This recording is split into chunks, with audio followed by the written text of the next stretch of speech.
Many people on the social medias these days are saying that you can't boost your immune system, that no matter what you do, you can never boost it. No way, no how. And anyone who says that you can is a fraud and a quack, and they should be tarred and feathered and ridiculed and run off the internet. Well, those people are wrong. You can boost your immune system. And I don't care what their credentials are, they are wrong. You can absolutely boost your immune system. Now, what is true is you can't just swallow some pills or powders or swig down some detox tea to supercharge your immune system and dramatically reduce your chances of getting sick. And so I think that's why some people who almost certainly understand the stuff I'm going to be talking about here about boosting immune function, and they would certainly agree that doing something like getting enough sleep boosts your immune system. I think the reason why they are just saying, nope, you can't boost your immune system is because they're trying to discourage people from doing things that are being popularly recommended to boost the immune system that do not work or do not work enough to matter, and then putting themselves in situations where they're more likely to get infected by not just the coronavirus, but other stuff that's going around as well. And so again, I think that these people, often people in the medical community, are saying that you can't boost your immune system because they're just trying to help people avoid a moral hazard, so to speak. Avoid just taking some vitamin C pills every day and thinking that they are now immune to the coronavirus, or that they, if they do get COVID-19, well, then they're just going to take a bit more vitamin C and they'll get over it quickly and easily. And I understand that, but I think these same people, again, they're often medical professionals, are also doing their followers and the people who listen to them a disservice by not sharing with them useful, science-based tips for improving immune function. Improving is just a synonym for boosting, improving, enhancing, boosting. It's all the same. And so that's what I'm going to do here.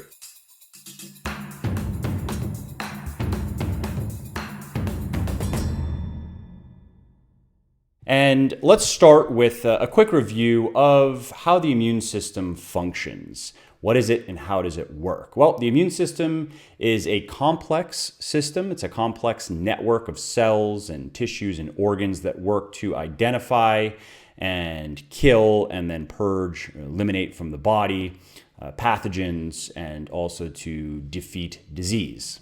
And so a quick summary of how it works is you have a virus or a bacterium or something else that causes disease that gets into the body. The immune system recognizes it as something that should not be in the body, something that needs to be eliminated, and then it tags it with an antibody.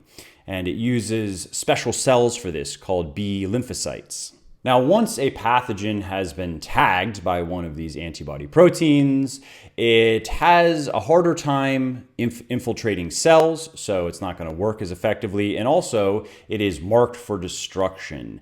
And that is carried out by other cells. So for example, you have T lymphocyte cells, also called T killer cells. You have natural killer cells and phagocytes that use those antibodies to identify their targets and then break them down, or in some cases swallow them up, just eat them, and then attack them with different enzymes and toxins that kill them. Now, there are several factors that determine how well our immune system can function, including diet and exercise habits, sleep hygiene, stress levels, germ exposure when we were younger, and vaccination status. But fortunately, research shows that only about a quarter of our immune function is attributable to our genetics, and the remaining 75% or so is really a matter of our lifestyle and environment. And so that is why you can boost your immune system. That 75% or so of your immune function is in your hands.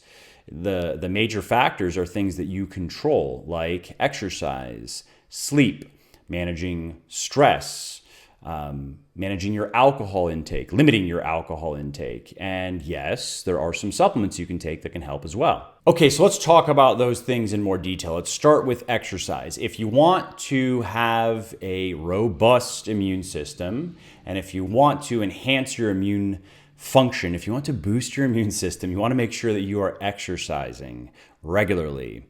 A good rule of thumb is at least 30 minutes every day, and more is better. Of course, to a point. If you push things too far, then you're going to run into symptoms related to overtraining, and that can actually depress immune function, but that's hard to do. Now, if you can't exercise every day or all that intensely, that's okay. Just do what you can. Every little bit helps. And that's true for younger people as well as older people. Many older people don't realize how much they can benefit from regular exercise. And as far as immunity goes, for example, there was a study conducted by scientists at Leon Sud Hospital Center, and they found that regular light exercise dramatically reduced the risk of upper respiratory tract infections in the elderly. Now, some people say that exercise actually depresses immune function, and this is intense exercise is usually what they're referring to. Like a hard and heavy weightlifting workout is going to depress your immune system, and therefore maybe now is not the best time to be doing intense workouts. Now, that theory is based on old research and animal research, and it has been more or less torn to shreds by more recent research that looks at studies conducted with humans and looks at the weight of the evidence on the whole. A good example of a review of the literature, if you want to dive into the details, is a paper called Debunking the Myth of Exercise-Induced Immune Suppression. Now, that paper references research that shows, for example, that Olympic athletes get sick about as often as the general population, and that endurance athletes tend to get sick less often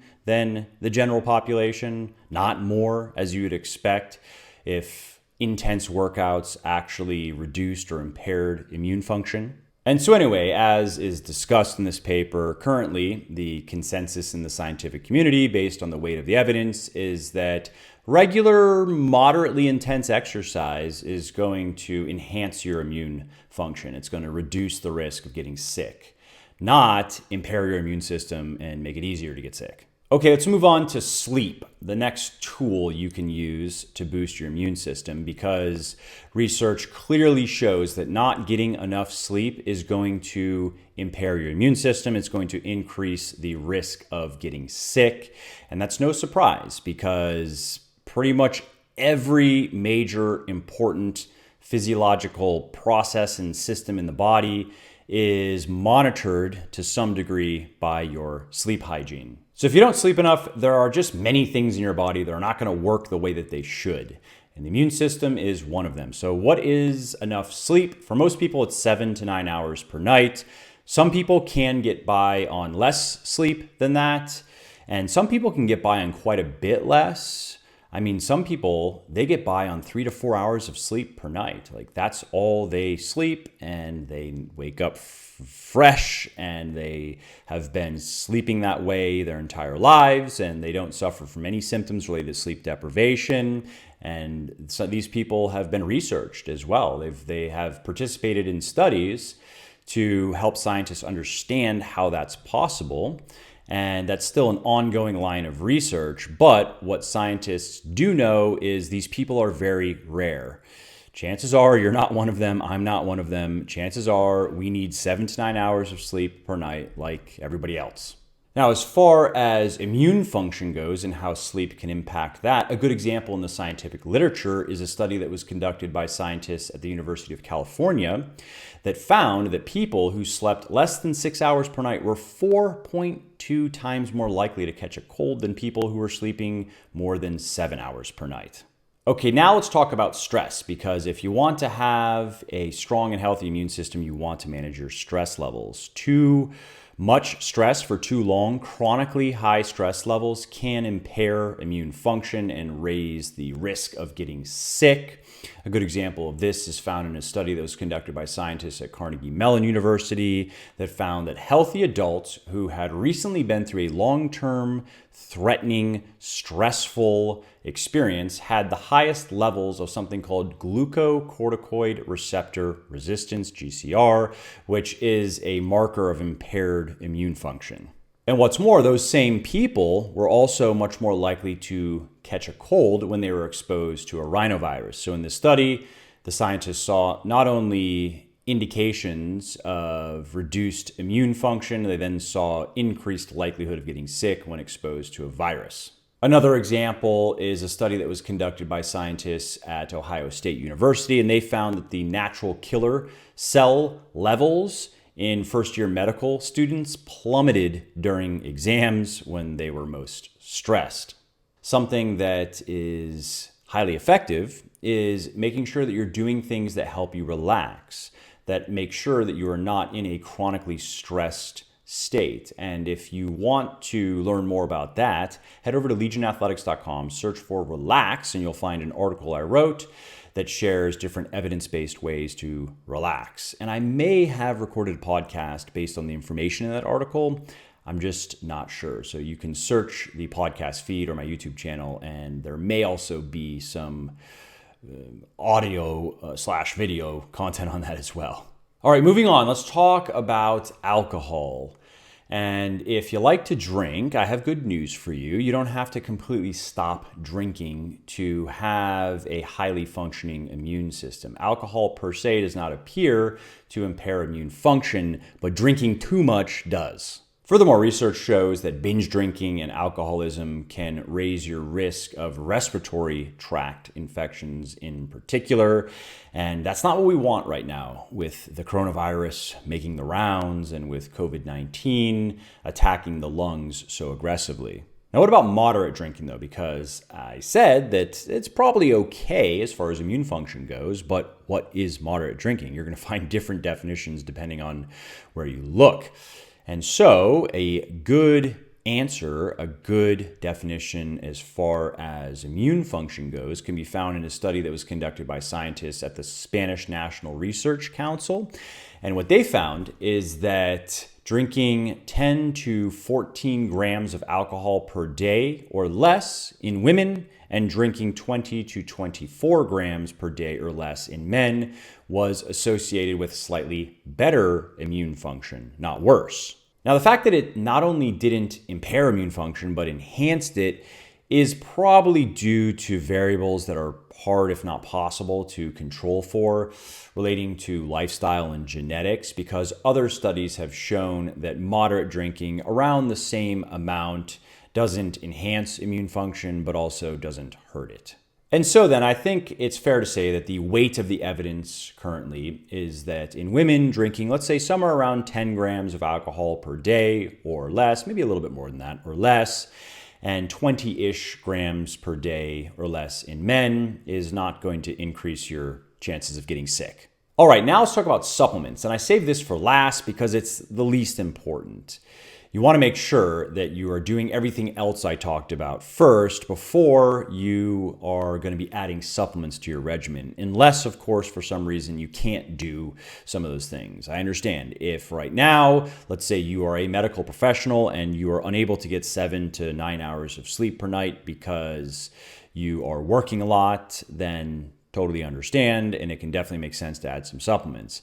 But if that's not the case and you are just not sleeping enough because you're not making it a priority, it makes a lot more sense to prioritize sleeping enough than to swallow pills and powders.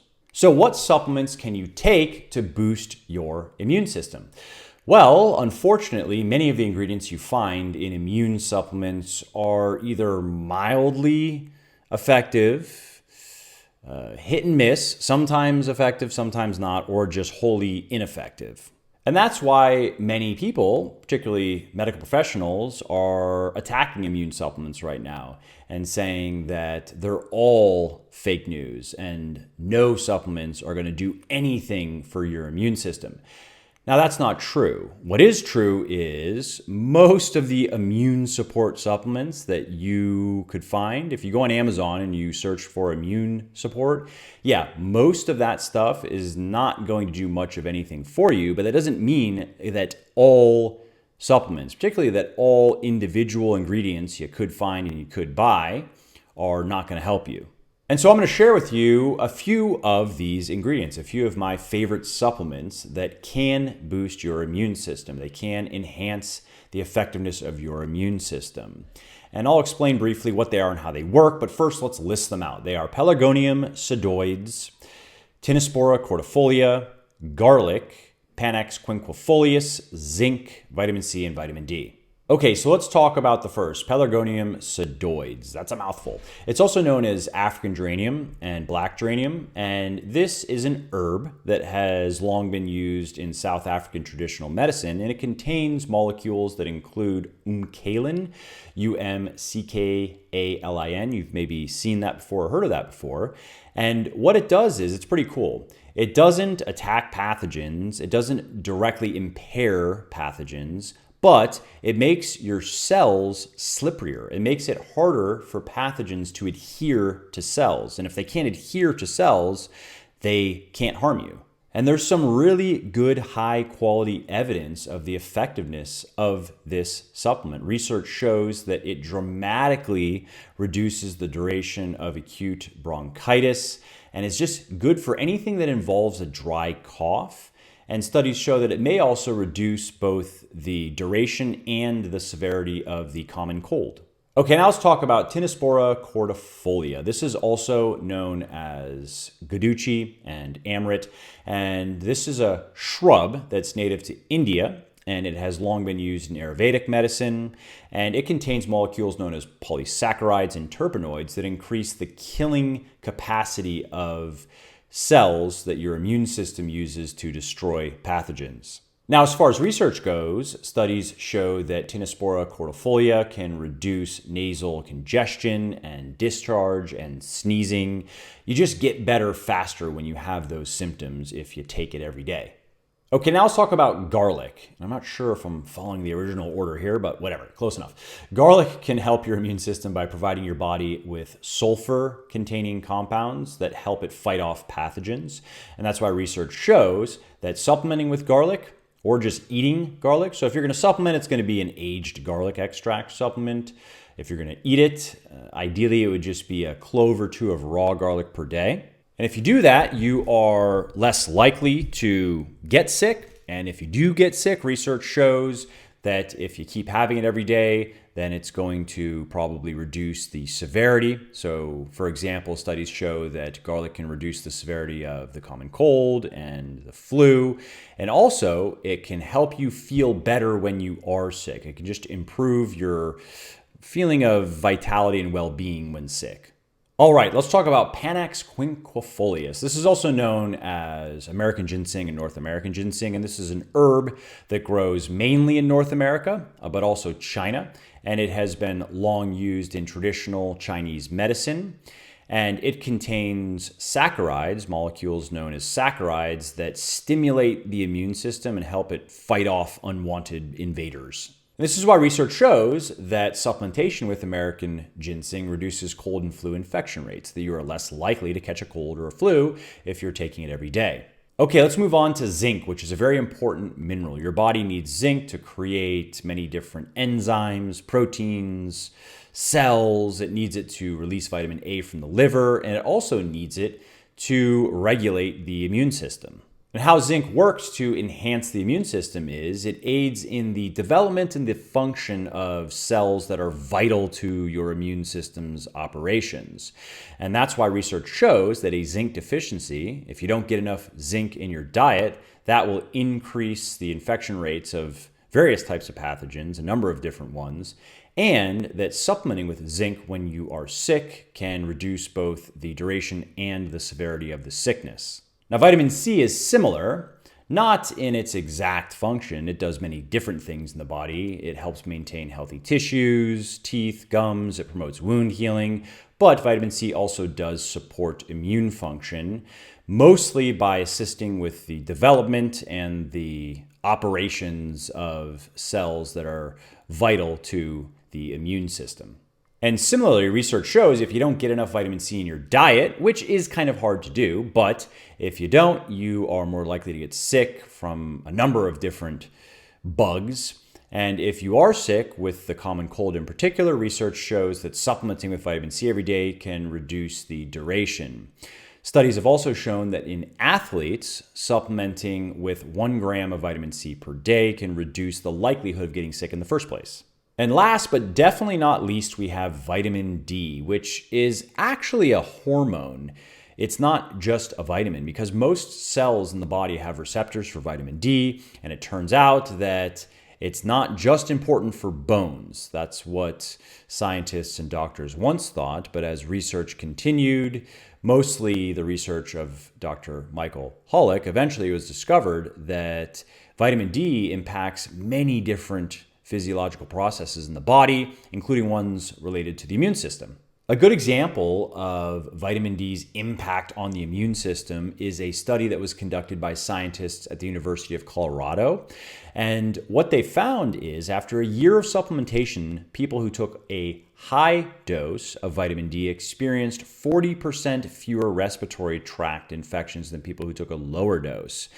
Now, other studies didn't find that big of an effect. They didn't find that vitamin D boosted immune function that much. However, the weight of the evidence is clear. If you want to have a strong, effective immune system, you want to make sure that you are getting enough vitamin D.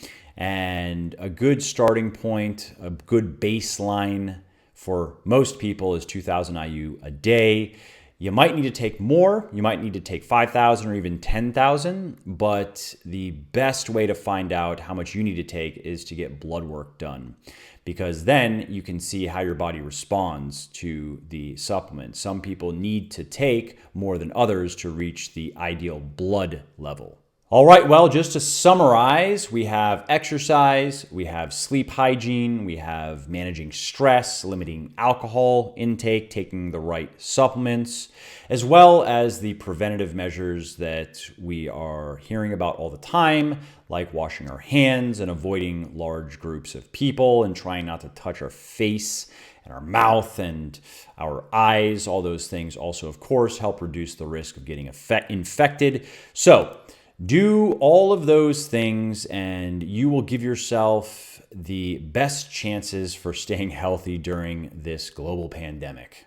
And I hope you found this video helpful. If you did, please do give it a like and drop a comment down below letting me know what you thought. And if you really liked it and you want to be notified when my next video goes live, probably something else related to COVID-19, because that's all anybody wants to know about right now, then just click on the big red subscribe button over there and then click on the bell, and YouTube will notify you when I hit publish again. And I hope to see you then.